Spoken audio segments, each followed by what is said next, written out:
KT 주총에서 크게 화두가 됐던 게 이제 물적 분할이었죠.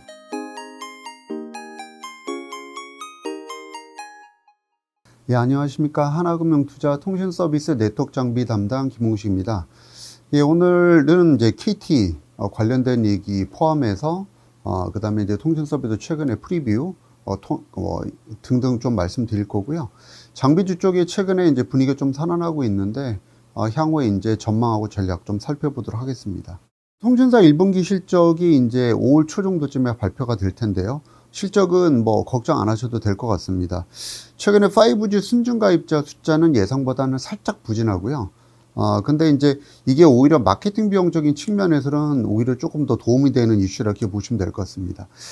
가입자 순증은 1, 2월에 대략 70만 정도 기록해서 작년 수준 정도를 기록했는데 저희는 대략 10% 정도 증가할 걸로 봤기 때문에 그거보다는 살짝 못 미치지만 최근에 3월 달에 갤럭시 S22 출시 이후에는 다시 회복되는 양상을 보이고 있지만 이건 아무래도 이제 2분기에 미칠 변수인 것 같고 1분기에는 이제 예상보다 매출액은 약간 부족하다 이렇게 보시면 될 것 같고요.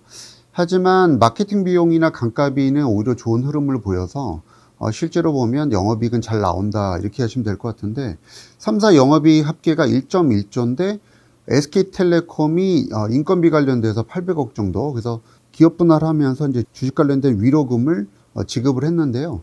그게 800원 정도 인건비로 반영이 됩니다. 근데 이제 이 부분 자체를 이제 더하고 보면 1.18조. 그러면 저희가 10년 전에 분기 영업이익이 1.2조 정도 넘은 이후에는 아마 최대 실적이 되지 않을까 판단합니다. 특히 이제 SKT는 일회성이 있지만 나머지 회사들은 또 없기 때문에 KT하고 LG플러스는 시장 기대치를, 특히 KT는 시장 기대치를 많이 상회하는 실적을 저희가 좀 기대해 볼 수 있겠고요.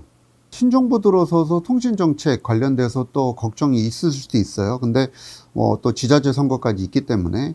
근데 뭐 이미 정책 발표를 통해서 뉴스 플레이 나오고 있지만 일단 5G, 6G, 그 다음에 AI, IoT 쪽으로 분위기는 많이 흘러가고 있고 결국은 이제 그 요금 인하 쪽 얘기는 예상대로 대선 때도 일도 안 나왔지만 신정부도 이런 얘기를 꺼낼 성격이 아니기 때문에 일단 전체적으로 보게 되면 규제 리스크는 해소되는 국면이다. 근데 과거에 보면은 규제 리스크가 해소되면서 주가가 올라갔다는 거 저희가 또 다시 한번 말씀드릴 필요가 있겠고요. 그래서 연결해서 좀 말씀을 드리면 과거에도 항상 신정부 들어서서 통신요금이나 이슈가 항상 있었고 그것 때문에 이 이슈가 소멸되면서 주가가 올라갔어요. 뭐 박근혜 정권 때도 실제로 보면 통신요금 인하가 집권 초기에 있었고 그 다음에 문재인 정권 초기에도 잘 기억하시는 선택학종 요금 할인 25% 상향이 있었죠. 이번 정부에서는 뭐 당연히 없을 걸로 봅니다. 이미 이제 그 부분 자체를 시장에서 눈치채고 있고 거기에 따라서 또 통신주 최근에 이제 반등의 힘이 좀 강해지고 있다 이렇게 보시면 될 것 같고요. 저희가 PR이나 PBR 너무 낮아요. 그래서 정상화되는 과정을 기대를 합니다. 어저께 이제 KT 주총에서 크게 화두가 됐던 게 이제 물적 분할이었죠.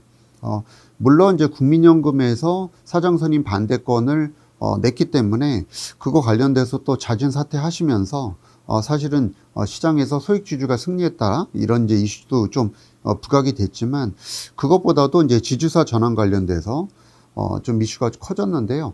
완전 지주사는 아닙니다. 그래서 순수 지주회사를 생각하시면 안 되고 어떻게 보면 물적 분할 형태를 점진적으로 띄겠지만 거기에 여러 가지 IPO나 여러 가지 소액주주 이제 관련된 이제 방주 관련된 여러 가지 이제 내부의 이제 규제안들이 이제 들어오고 있고요. 그래서 이제 저희는 계속 말씀드린 것처럼 KT는 사업지주 회사로 갈 거예요. 그래서 이제 특정한 신사업을 영위하는 회사로 가고 지금의 통신사가 어떻게 보면 신성장 사업을 영위하는 어떻게 보면 뭐 일반 제조회사처럼 바뀐다고 해야 될까? 뭐 이렇게 이해하시면 될 것 같고요. 근데 이제 중요한 가장 큰 통신하고 미디어 부분이 장기적으로 밑으로 내려와서 기존의 자회사들하고 통폐합하면서 조직 슬림화를 꾀하고 그 다음에 규제 피하는 방향으로 갈지 않아가 싶고요. 결국은 이제 이거 자체가 저희가 기존에 이제 투자가들이 기대하는 이제 수건 사업이거든요. 그래서 물적 분할로 보실 사항은 전혀 아니에요. 그래서 기존의 물적 분할의 부작용이 어떻게 보면 배당 감소라든지 할인율에 대한 이제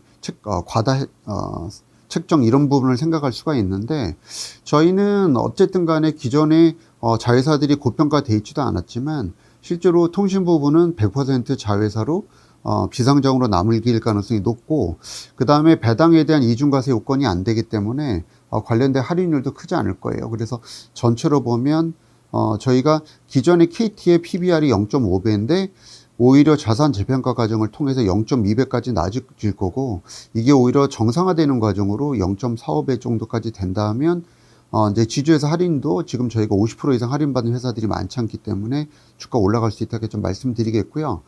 거시 쪽에서는 이제 성장률 둔화, 그 다음에 이제 최근에 금리 상승, 이런 걸 갖다 걱정을 하시는데, 같이 뭉뚱그려서 말씀드리면 저희 배당 수익률 여전히 높은 관점이기 때문에 이게 내려가는 관점으로 보시는 거는 여전히 유효하고, 아무리 금리가 올라간다 하더라도 예전처럼 시중금리가 6% 7%까지 갈 것 같지는 않거든요. 그러면 충분히 저희가 6% 이상의 배당 수익률은 시장에서 바닥 신호로 볼 수 있고, 그 다음에 이제 GDP 성장 자체도 실제로 트래픽에 영향을 준 적이 없기 때문에 큰 상관없다, 이렇게 좀 말씀드리겠고요.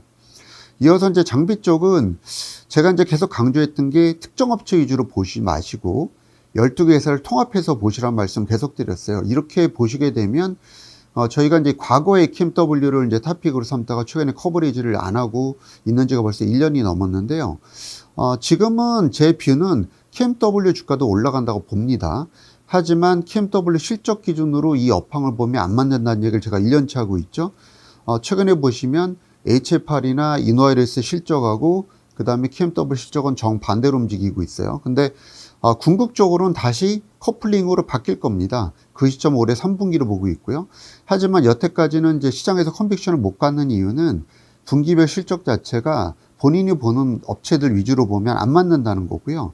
하지만 썸으로 보게 되면 확실히 제 예상대로 1분기 바닥으로 많이 좋아졌고, 특히 제가 4Q 때 유의미한 실적을 낼 거라고 얘기했는데 그거는 이제 맞아 떨어지고 있다, 이렇게 좀 보시면 될 것 같습니다. 그러면 제가 이제 시장에서 또 검증 받아야 되고 던지는 이슈는 물론 이제 저도 개인적인 추정에 불과하지만 2분기에 턴어라운드가 좀 더 의미있게 나타나지 않을까 판단하고 있고, 월로 보면 6월이 될 거로 봅니다. 제가 이제 오늘 방송 모닝미팅에서도 말씀을 드렸지만 실제로 4월 PO 가능성이 매우 높아요. 그래서 미국의 4월 PO 자체가 매출로 6월로 이어질 가능성을 보고 투자에 이제 임해야 될 시점이다. 그래서 이번 주에 주가 반등이 나타나기 시작했는데, 만약에 4월 PO 가능성이 제 예상대로 높다고 보면 지금부터 주가의 상승은 당연한 것, 이렇게 좀 말씀을 드리고 싶습니다. 마지막으로 이제 미국 시장 말씀드리고 마칠게요.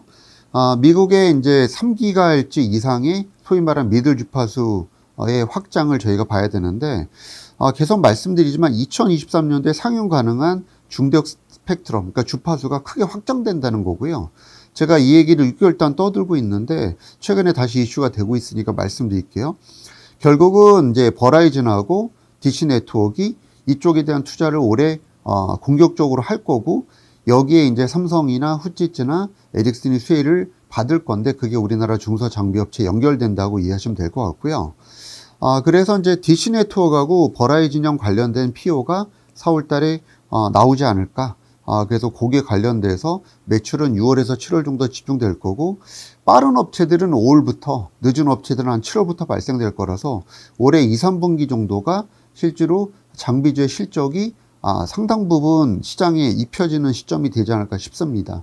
작년도 2, 3분기에 반등이 나왔고, 그 다음에 이제 4분기에 제 예상대로 많은 업체 실적이 좋아졌는데, 올해 2, 3분기가 마지막 확인한 시점이 될 텐데, 주가는 이제 지금부터 움직이기 시작하는 게 연속적으로 나와준다면 지금부터 가을 정도까지 올라가는 그림으로 보시는 게 맞지 않을까 싶습니다. 저희는 이제 장비 쪽에서는 RFHC, 이노아이어, 솔리드, HFR을 탑픽으로 말씀드리고 있고요. 커버리지는 아니지만 에이스테크 정도도 관심을 가질만 하다. 앞서 말씀드린 것처럼 KMW도 실제로 주가가 동방 상승할 가능성이 높다, 이렇게 말씀을 드리겠습니다. 이상입니다.